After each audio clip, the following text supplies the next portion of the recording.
세속으로부터 분리되어야 합니다라는 제목으로 하나님 말씀을 나눌 때 많은 은혜 받으시기를 주의 이름으로 축원드립니다.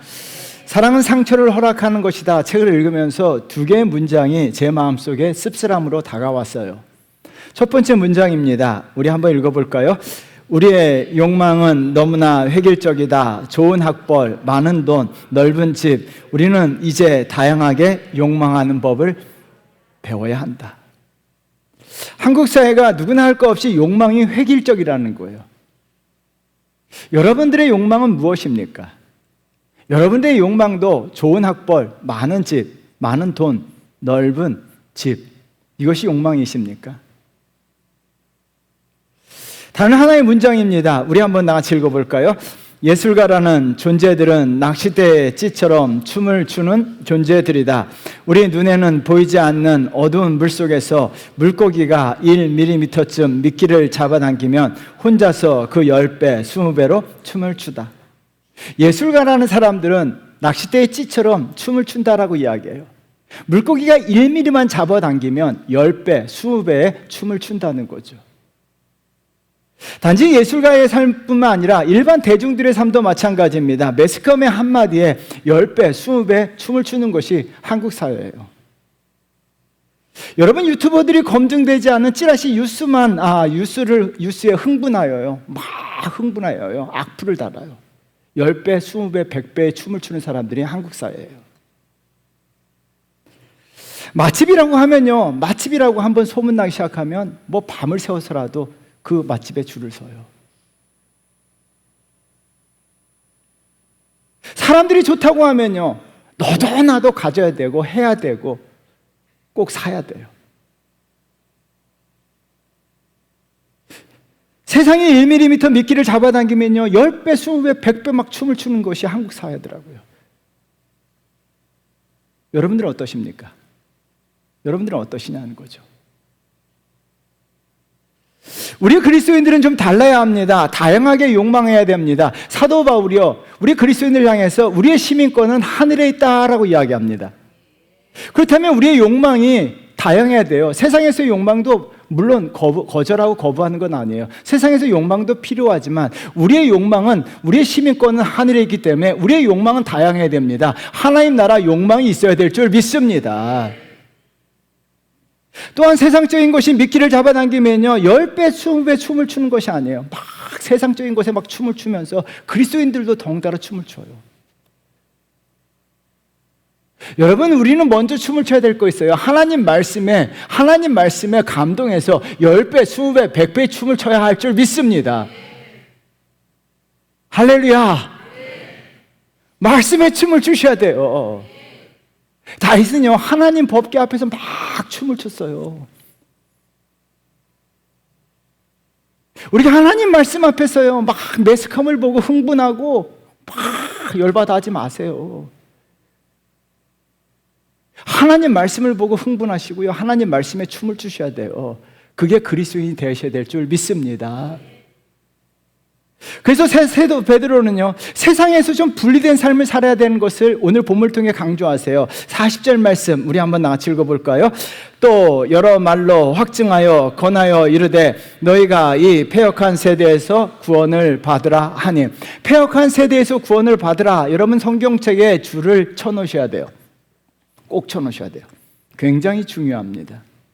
이 패역한이라고 하는 단어는요 도리어 어긋나다, 불순하다라는 의미의 동사인데요, 여러분 이 단어는요 일반적으로 나무에 많이 사용됩니다. 목수가요 도저히 사용할 수 없을 정도로 삐뚤어지고 모가 나서 집어 던져야 될 정도는 못 쓰고 남은 쓸모없는 나무를 가리킬 때 이 단어를 사용해요.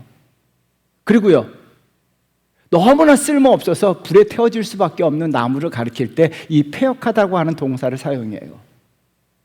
그래서 베드로는요 설교를 통해서 이 패역하다는 단어를 사용함으로 말미암아 패역한 세대라는 것은 두 가지 결말이 나타난다는 거예요. 하나는 하나님께 쓸모없어 버려지게 된다는 거고, 다른 하나는요 불에 태워질 수밖에 없는 존재라는 거예요. 그런 운명이라는 거예요. 그러므로 말미암아 베드로는요 패역한 세대로부터 분리해야 된다는 거예요. 그래서 영어 성경에 보니까 전치사 from을 사용했습니다. 완전 분리해야 된다는 거예요. 패역한 세대들로부터 분리되지 않으면요, 하나님 앞에 쓸모없고 버려진 존재가 되고 결국은 불에 타서 죽을 수밖에 없는 운명에 처해지게 된다는 거예요. 그래서 유진 피터슨의 메시지 성경은요, 이 패역한 세대에 대해서 이렇게 한마디로 정리했습니다. 우리 한번 다 같이 읽어볼까요? 이 병들고 무감각한 문화에서 빠져나오십시오. 여러분, 이 세상에서 세속적인 것이 병들고 무감각한 세대라는 거예요. 여기서부터 빠져나와야 된다는 거예요. 분리되어야 한다는 거예요. 그것이 저와 여러분들이 사는 길이고 저와 여러분들이 잘 되고 구원받는 길인 줄 믿습니다. 그렇다면요, 우리가 이 세상으로부터, 이 세속적인 세상으로부터 분리되기 위해서는 어떻게 될까요? 첫 번째는요, 마음의 찔림이 항상 있어야 합니다. 할렐루야. 전 세계 유명인사뿐만 아니라 셀 수 없는 많은 사람들을 만난 고동원 씨가요, 세상 살아가는 데서 꼭 필요한 것을 한 문장으로 정리했어요. 그 말은 다음과 같아요. 우리 읽어보도록 할까요? 좋은 주파수를 가져야 한다. 좋은 주파수를 가진 사람을요, 이렇게 묘사했어요. 좋은 주파수를 가진 사람이 어떤 사람인가? 우리 한번 읽어보도록 하겠어요. 편안하고 밝은 얼굴, 부드럽고 친절한 말, 호기심이 넘치고 자애로운 눈빛을 가진 사람. 그럼 여기서 질문 하나 들어갑니다. 여러분들은 좋은 주파수를 가지셨습니까? 편안하고 밝은 얼굴이십니까? 심각하고 어두운 얼굴이십니까? 부드럽고 친절한 말을 사용하십니까? 거칠고 더러운 말을 사용하고 계십니까? 호기심이 넘치고 자애로운 눈빛을 가지셨습니까? 아니면 째려보는 눈, 흘기는 눈, 인상을 쓰고 살아가고 계십니까? 여러분, 좋은 주파수를 왜 좋은 주파수를 가져야 되는지 그 이유를 설명하더라고요. 좋은 주파수를 가진 사람이 어떤 공동체든지 신뢰를 받게 되고, 그런 사람들에게 사람들의 마음이 가게 되고, 그런 사람들에게 많은 일을 맡긴다는 거예요. 그래서 저와 여러분들, 우리 그리스도인들은 좋은 주파수를 가지셔야 될 줄 믿습니다. 세상에서 이런 사람들이 인정받는다는 거예요. 그럼 좋은 주파수를 가지기 위해서는 어떻게 될까요? 이분은 한마디로 이렇게 얘기합니다. 공명이 잘 되는 마음을 가져라. 공명이 잘 되는 마음은요, 부드럽고 부드러운 마음이에요. 넓은 마음이에요.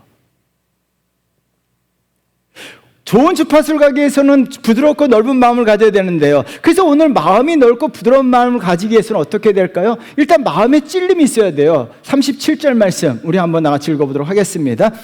그들이 이 말을 듣고 마음에 찔려 베드로와 다른 사도들에게 물어 이르되, 형제들아 우리가 어찌할꼬 하거늘. 찔려라는 동사에 동그라미 쳐놓으셔야 돼요. 굉장히 중요합니다. 그래서 그리스도인들의 삶에 이 찔려라고 하는 동사가 계속적으로 나타나야 되는데요, 이 찔려라고 하는 동사는 찔려 관통함을 당하다, 영어 성경엔 컷이라고 하는 단어 동사를 사용했어요. 자르다는 거예요. 잘라친다는 거예요. 여러분, 근데 마음의 찔려는요, 능동태가 아니에요. 내가 찔리고 싶다고 해서 찔리는 게 아니에요. 수동태예요. 찔림을 당하는 거예요. 마음의 관통함을 당하는 거예요. 자름을 당하는 거예요. 수동태라는 것은 무엇을 의미합니까? 외부 세력이 있다는 거예요. 내 마음을 관통하고 내 마음을 자르고 내 마음을 찌르는 것이 있다는 거예요. 그게 뭐예요? 그들이 뭐라고 이야기합니까? 이 말을 듣고라고 이야기해요. 이 말은 뭐예요? 베드로가 전한 하나님의 말씀이에요. 그래서 여러분, 저와 여러분들은요, 하나님의 말씀에 의해 마음의 찔림을 당하셔야 될 줄 믿습니다. 그렇다면요, 왜 하나님의 말씀에도 불구하고 마음의 찔림을 당하는 사람도 있는 반면에 마음의 찔림을 당하지 않는 사람들이 있어요? 여러분은 어떻게 합니까? 하나님 말씀이 들을 때 그 말씀이 내 안에 찔림이 당하십니까? 찔림을 당하기 위해서는요, 두 가지를 기억하셔야 돼요. 하나는요, 낄기 빠빠예요. 다 아시죠? 뭐예요? 낄 때 끼고 빠질 때 빠져야 돼요. 어디에 껴야 돼요? 어디에 껴야 돼요? 그리스도인들은 예배에. 이게 바뀌면 안 돼요. 예배는 빠지고 침묵계, 동창회, 개모임에는 열심히 참석하는 사람들이 있어요. 예배, 목사님 죄송해요, 오늘 동창회 모임이 있어서요. 낄 때 끼세요. 예배에 참석하셔야 될 줄 믿습니다. 동창회 참석하고 개모임 다니고 친구들 모임 다니다 보면요, 마음에 하나님 말씀 들어도요, 이 낄낄 빠빠가 되셔야 돼요. 다음 하나는요, 민민둔둔이에요. 제가 만든 말인데요. 읽어보도록 하겠습니다. 시작.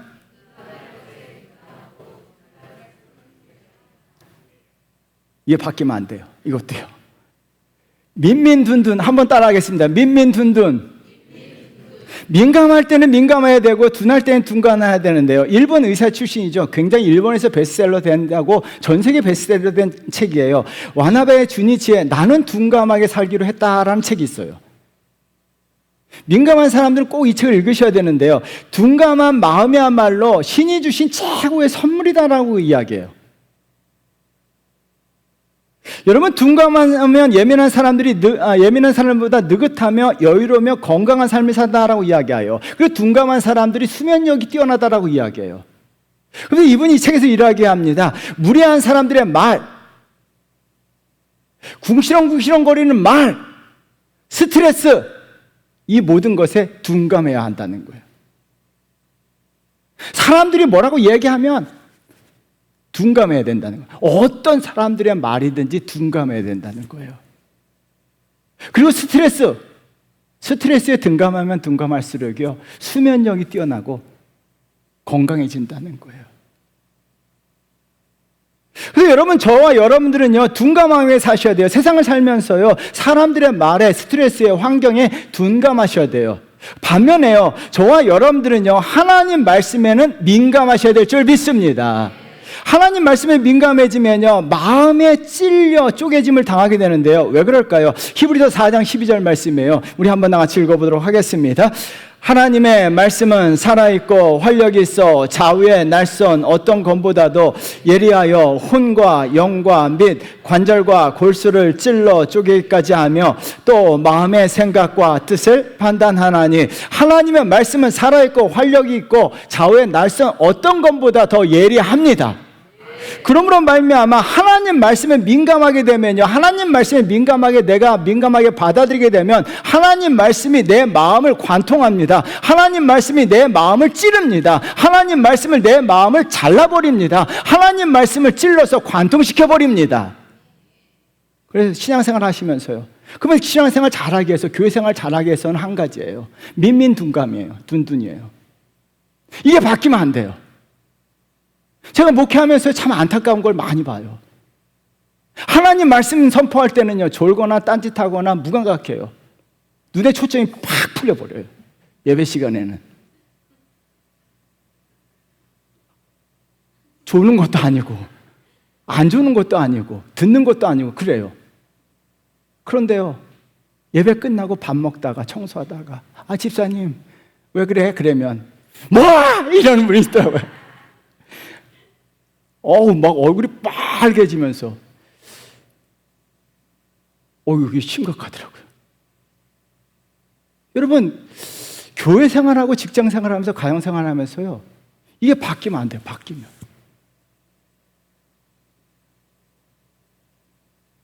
제발 부탁드립니다. 교회 생활 잘 하시는 분들은요, 하나님 말씀에 민감하셔야 합니다. 사람들의 말에는 둔감하셔야 합니다.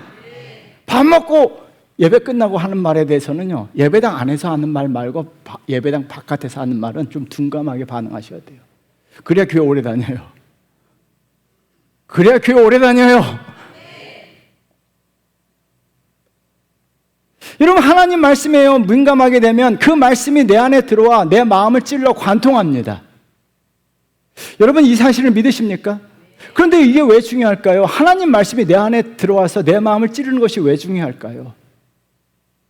하나님 말씀이 내 안에 들어와서 나를 찔러 관통하게 되면요, 그때부터 소통의 역사가 일어나요. 여러분, 소통 이야기를 하잖아요. 근데 소통이요, 커뮤니케이션이다라고 해석하는 분들이 굉장히 많아요. 근데 소통을요, 그 의미를 바르게 알고 계셔야 돼요. 소통은요, 더 심오한 의미가 있는데요, 소통은 한자로 이야기하면 트일소, 연결할 통이에요. 근데요, 소통은 구체적으로 막혔던 것을 터뜨리는 거예요. 막혔던 것이 터지지 않으면요, 물길이 흐르지 않아요. 그래서 통보다 더 중요한 게 소예요, 소. 소가 더 중요합니다. 터뜨려야 돼요, 터뜨려야 돼. 막혔던 것을 트여야 돼요. 터지지 않으면요, 통이 이루어지지가 않아요. 여러분, 그래서 하나님께서 왜 말씀을 통해서 말씀을 통해서 우리를 찔러 관통한다라고 하는 이 찔러라는 단어를 사용했습니까? 하나님 말씀이 우리를 찔러 관통하게 되면요, 하나님과 저와 또 하나님과 사람들에게 소통하는 역사가 일어날 줄 믿습니다. 그래서 소통이 일어나야 돼요. 나와 하나님과의 소통이 일어나야 돼요. 나와 사람들과의 소통이 일어나야 돼요. 그래서 오늘 본문에 보니까요, 그들의 마음이 찔려 관통함을 당하게 되자 그들이 사도들에게 이야기하죠. 사도들과 소통하게 돼요. 우리가 무엇을 할까요? 소통이 시작되는 거예요. 그리고 무엇보다도요, 하나님과 소통하기 시작합니다. 하나님과 주파수가 맞추게 돼요. 38절 말씀 우리 한번 다 같이 읽어보도록 하겠습니다. 베드로가 이르되 너희가 회개하여 각각 예수 그리스도의 이름으로 세례를 받고 죄사함을 받으라. 그리하면 성령의 선물을 받으리니. 회개함으로 말미암아 하나님에게 자신의 죄를 고백합니다. 패역한 세대로부터 분리되기 시작하고요, 세속적인 욕망에서 빠져나오게 되고요, 하나님 말씀이 마음에 들어와 찔림으로 말미암아 하나님과 소통되기 시작하는 거예요. 소통됨으로 말미암아 하나님 주시는 것이 뭐예요? 성령이에요. 성령을 선물로 주시는 줄 믿습니다. 성령을 선물로 주심으로 말미암아 하나님 앞에서 마음에 찔려 관통함을 당한 사람들은요, 하나님이 성령을 선물로 주세요. 그래서 성령이 있음으로 말미암아 하나님과 어떻게 되는 거죠? 하나님의 영, 성령으로 하나님과 소통하게 되는 거예요. 하나님과 주파수가 맞게 되는 거예요. 하나님과 마음이 맞게 되는 거예요. 왜 이것이 중요할까요? 하나님은요, 그와 같은 사람들, 하나님과 주파수가 맞는 사람들, 좋은 주파수를 가진 사람들, 하나님과 마음에 맞는 사람들, 그들을 통해 역사하시고 그들을 통해 하나님의 뜻을 이루시고 그들을 통해 축복의 역사를 만들어 가시는 줄 믿습니다. 사도행전 13장 22절 말씀 우리 한번 같이 읽어보겠습니다. 패하시고 다윗을 왕으로 세우시고 증언하여 이르시되 내가 이새의 아들 다윗을 만나니 내 마음에 맞는 사람이라 내 뜻을 다 이루리라 하시더니. 여러분, 사도행전 13장 22절은 굉장히 중요하죠. 패하셨다라고 이야기합니까? 누굴 패하신 거예요? 사울왕을요. 사울왕은요, 하나님과 주파수가 맞지 않았어요. 하나님과 소통이 이루어지지 않았어요. 사울은요, 하나님 말씀을 통해서 관통되지 않았기 때문에요. 그래서 하나님 어떻게 해요? 사울왕을 패역하게 버리셨다는 거예요. 패하셨다는 거예요. 다윗은요, 하나님 말씀에 민감하게 반응함으로 말미암아 마음이 찔려 관통함을 당했습니다. 하나님께서 다윗에게 성령을 부어주세요. 다윗은요, 하나님과 주파수가 맞아요. 그리고 하나님 마음에 맞는 사람이 되고 결국 하나님께서 다윗을 통해서 하나님의 뜻을 이루시고 하나님의 역사를 만들어 가시고 하나님의 은혜와 축복을 부어주신 줄 믿습니다. 저와 여러분들 정말 이 땅에 살면서 하나님 말씀에 민감한 성도 되셔야 될 줄 믿습니다. 하나님 말씀에 민감하셔야 될 줄 믿습니다. 하나님 말씀에 민감하게 되면요, 그 민감할 때 하나님 말씀이 내 속에 들어와서 나를 찔러요. 그래서 마음에 느낌이 있어야 돼요. 하나님 말씀이 선포될 때마다 마음에 꽉 찔려야 돼요. 그래서 마음에 관통함을 당하게 되면요, 하나님 말씀을 통해서 성령을 부어주시고 하나님에게 주파수를 맞춰주시고 또한 하나님 마음에 맞는 사람이 되어서 하나님의 놀라운 뜻을 이루시고 은혜와 축복을 부어주실 줄 믿습니다. 저와 여러분들 이런 성도 되시기를 주의 이름으로 축원드립니다. 두 번째는요, 세속적 세상과 분리되기 위해서는요, 삶의 행동이 달라야 합니다. 지금 전 세계에서 야구 가장 잘하는 선수를 뽑으라고 한다면 미국 메이저리그의 오타니 쇼헤이 선수입니다. 일본인 출신이죠. 투수이면서 타자 역을 하고 연봉이 어마어마하죠. 근데 이 친구는요, 참 독특한 친구더라고요. 야구장에 휴지가 떨어져 있으면요, 연봉이 몇백억이 넘음에도 불구하고 야구장에 휴지가 떨어져 있으면요, 그 휴지를 다 주워요.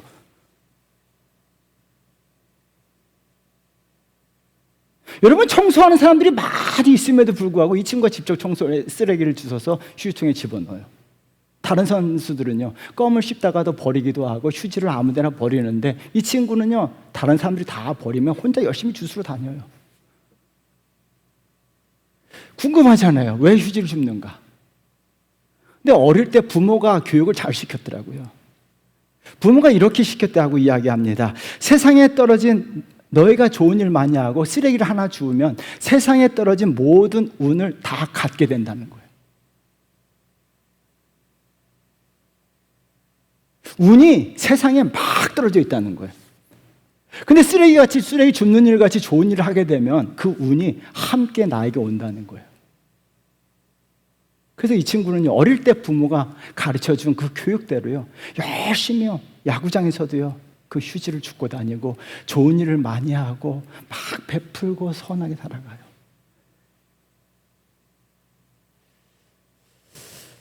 실력도 좋고 운이 좋은 사람은 행동이 다르다. 행동이 달라요. 하는 행동이 달라요. 잘 되는 사람은요, 삶의 행동이 달라요. 뭔가 달라요. 달라. 그렇다면 여러분들은 어떻게 행동하고 계시냐는 거죠. 여러분들이 잘 되기 위해서는 어떻게 행동하고 계시냐는 거죠. 여러분들이 자녀가 잘 되게 하기 위해서는 어떻게 가르치시냐는 거죠. 돈만 많이 벌어오면 된다고 가르치시나요? 우리가 세속적 세상과 분리되기 위해서는 삶의 행동이 달라야 되는데요. 37절 말씀 우리 한번 같이 읽어볼까요? 그들이 이 말을 듣고 마음에 찔려 베드로와 다른 사도들에게 물어 이르되 형제들아 우리가 어찌할꼬 하거늘. 여러분, 우리가 어찌할꼬, 이 말의 의미는요, 내가 무엇을 해야 합니까? 내가 어떤 행동을 해야 합니까? 라고 하는 질문이에요. 여러분, 우리 그리스도인들이 반드시 이 질문을 가슴에 새겨야 돼요. 하나님, 내가 어찌합니까? 하나님, 내가 어떤 행동을 해야 할까요? 하나님, 내가 어떻게 살아야 할까요? 이 질문이 있어야 돼요. 그래서 그리스도인으로 살아간다는 것은요, 하나님에게 질문하는 거예요. 신앙인으로 살아간다는 것은 하나님에게 질문하는 거예요. 어떤 질문? 하나님, 내가 어떻게 해야 될까요? 어떤 삶을 살아가야 될까요? 어떤 행동을 해야 될까요? 어떤 말을 해야 될까요? 이 질문이 저와 여러분의 삶에 있어야 될 줄 믿습니다. 이 질문하게 됨으로 말미암아 베드로가 답을 줘요. 38절 말씀 읽어보도록 하겠습니다. 베드로가 이르되 너희가 회개하여 각각 예수 그리스도의 이름으로 세례를 받고 제사함을 받으라. 그리하면 성령의 선물을 받으리니. 삶의 행동이 다르기 위해서는요, 두 가지 것을 말씀하고 계세요. 하나는요, 회개고 다른 하나는 세례예요. 여러분, 성경책에 회개와 세례라는 단어에 동그라미 씌워주셔야 돼요. 회개는요, 회개라고 하는 단어는요, 거슬러 올라가다, 물살을 거슬러 올라가다, 악한 것에 대항하다라는 뜻이에요. 그리스도인들이 회개에 대해서 잘못 알고 있는 것은 죄를 고백하는 것으로만 여기고 있어요. 아니에요. 죄를 고백하는 것에서 시작이에요. 시작 부분에 불과한 거예요. 회개는요, 악한 것에 대항하는 것이에요. 그래서 회개는 어떻게 합니까? 삶의 변화, 행동의 변화를 회개라고 이야기해요. 또 유진 피터슨의 메시지 성경은요, 회개라는 단어를 한마디로 이렇게 번역해 놨습니다. 우리 한번 같이 읽어보겠습니다. 삶을 고치십시오. 그럼 회개라는 건 뭐예요? 삶을 고치는 거예요. 삶의 행동을 고치는 거예요. 행동이 바뀌는 게 회개예요. 그러면 회개했다라고 했을 때 하나님 앞에 눈물 찔찔 흘리면서 회개했어요. 그거 회개가 아니에요. 눈물 찔찔 흘리는 것도 흘리셔야 되지만 더 나아가서 삶이 고쳐져야 되고 행동이 바뀌는 게 회개예요. 그렇다면 여러분들은 삶이 예수 믿고 나서 회개했다는 것은 뭐예요? 예수 믿고 나서 내 삶의 행동들이 바뀌었는가? 내 삶이 고쳐졌는가? 여러분 스스로에게 질문 던져보셔야 돼요. 그리고 세례라는 것은요, 세례라는 것은 무엇입니까? 베드로전서 3장 21절에 나와요. 우리 한번 같이 읽어보겠습니다. 물은 예수 그리스도께서 부활하심으로 말미암아 이제 너희를 구원하는 편이 곧 세례라. 이는 육체의 더러운 것을 제하여 버림이 아니요 하나님을 향한 선한 양심의 간구니라. 여러분, 세례가 무엇입니까? 베드로전서 3장 21절에 너무나 명확하게 나와 있어요. 세례는요, 우리가 저녁에 세수를 하게 되면요, 이 육체의 얼굴에 더러운 것들이 다 씻겨져요. 이게 세례 아니에요. 세례라는 것은요, 세례 받았다는 것은 하나님을 향한 선한 양심을 갖는다. 그것이 세례예요. 그러면 세례 받았다. 여러분, 세례 받았다. 내가 물로 세례 받았다는 것은 뭐예요? 세례 받았다는 건 그때부터 하나님을 향한, 하나님과 인간들 앞에서 선한 양심을 갖는다라는 이야기예요. 그래서 내 마음을 깨끗이 씻어서 하나님이 주시는 선한 양심이 내 심령 안에 넘치게 될 때 세례 받았다라고 이야기할 수 있는 거예요. 사도 바울이 이렇게 고백합니다. 사도행전 24장 16절 말씀 우리 한번 같이 읽어볼까요? 이것으로 말미암아 나도 하나님과 사람에 대하여 항상 양심에 꺼리낌이 없기를 힘쓰나이다. 세례 받은 사람이에요. 하나님과 사람 앞에 양심에 꺼리낌이 없이 힘썼다는 거, 세례 받았다는 거예요.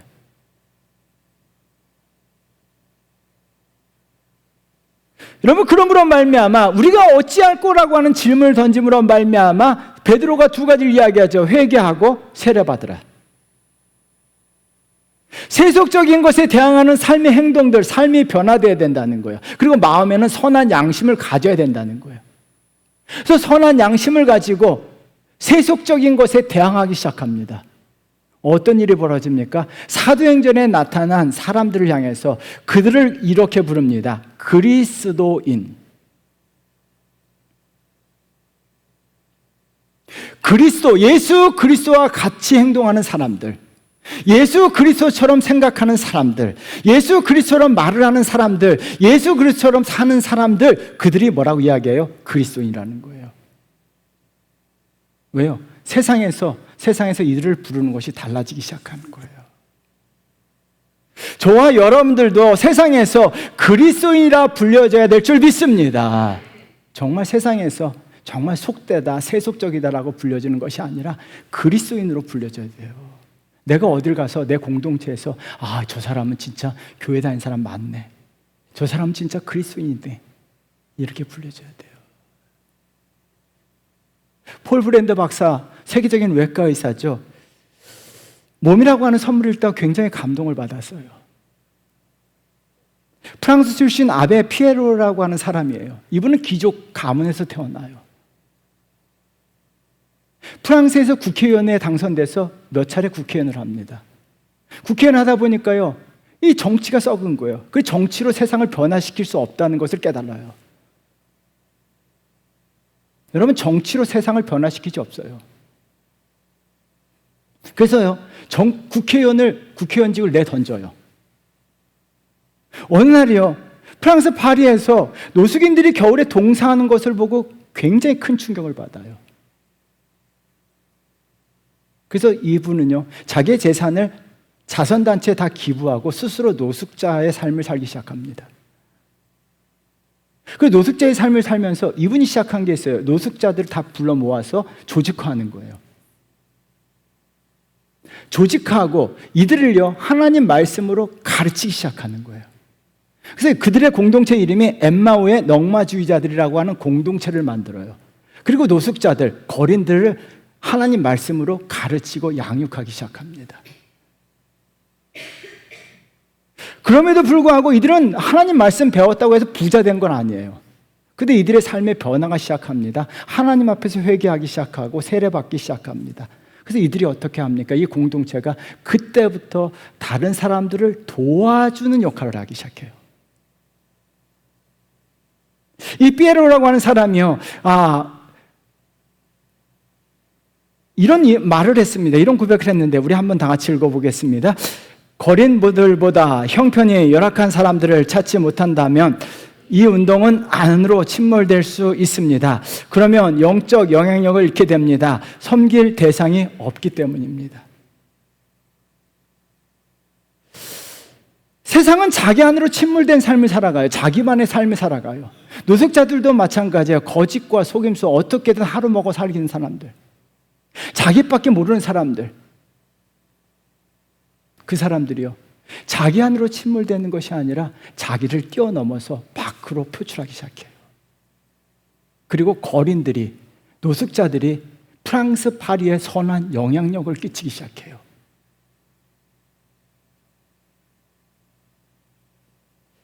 세상은요, 세상이 그러자 어떤 일이 벌어집니까? 세상은 이 사람들을 다르게 보기 시작합니다. 세상은 이들을 가난하다, 거린이다, 노숙자라 부르지 않습니다. 이들을 부자라고 부르는 거예요. 왜요?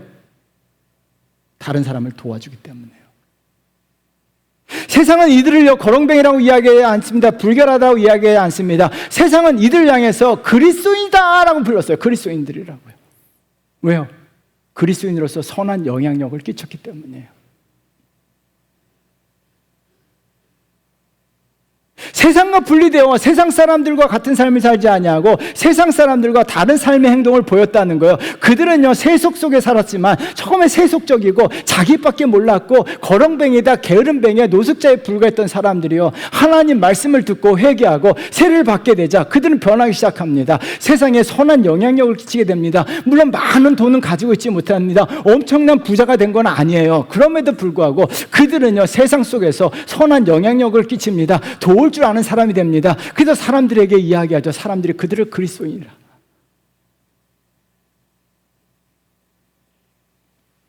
저와 여러분들의 삶의 행동이 세상과 달라야 될 줄 믿습니다. 한국 교회가 회복되어야 될 것은요, 더 이상 세속적인 세상 속에서 세속화되는 것이 되어서는 안 돼요. 교회가 세속화되어서는 안 되고요, 성도들이 세속화되어서는 안 돼요. 세속과 분리되어야 돼요. 그러기 위해서는 어떻게 해요? 우리가 삶의 행동들이요, 우리 그리스도인들이 삶의 행동들이요, 삶의 현장에서 각자 세속적인 삶의 행동이 달라야 돼요. 달라야 돼요. 달라야 돼요. 그러므로 말미암아 어떻게 합니까? 우리가 어느 곳에 가든지 저와 여러분들, 우리 주원교회 성도들이 그리스도인이라 불려져야 될 줄 믿습니다. 아이고, 저 인간 교회 다니는데 똑같네가 아니라, 우리랑 똑같네가 아니라 다르다는 것이어야 돼요. 달라야 되는 거예요. 다르다는 소리를 들으셔야 돼요. 그래서 우리는 어떻게 세상에서 분리되어서 다르게 행동하게 될 때 우리는 세속으로부터 분리되는 거예요. 그래서 저와 여러분들 다르게 행동함으로 말미암아 세속에서 분리되는 거룩한 성도 되시기를 주의 이름으로 축원드리겠습니다. 사랑하는 성도 여러분, 우리가 세상 속에 살고 있지만 세속으로부터 분리되셔야 돼요. 왜요? 그것이 사는 길이에요. 그것이 잘 되는 길이고 그것이 축복받는 길이에요. 그러기 위해서는요, 항상 하나님 말씀에 민감하셔서 그 말씀이 내 마음을 찔러 관통하셔야 돼요. 그래서 그 말씀이 내 속에 들어와서 그래서 하나님의 영을 받아서 하나님과 소통하고 사람들과 소통하는 자가 되셔야 돼요. 무엇보다도 하나님과 주파수가 맞아야 돼요. 그래서 하나님의 뜻을 이루어 가시는 성도 되셔야 될 줄 믿습니다. 무엇 또 하나는요, 세상에서 다르게 행동하셔야 돼요. 정말 달라야 돼요. 역시 교회 다니는 사람은 다르다. 이 소리를요, 여러분 직장에서 들으셔야 돼요. 이 소리를 여러분 친구들 가운데 들으셔야 돼요. 똑같네. 이거는 욕이에요. 그래서 우리가 세속에서부터 분리되어서 하나님 앞에서 살고 축복받고 은혜가 넘치는 거룩한 성도 되시기를 주의 이름으로 축원드립니다.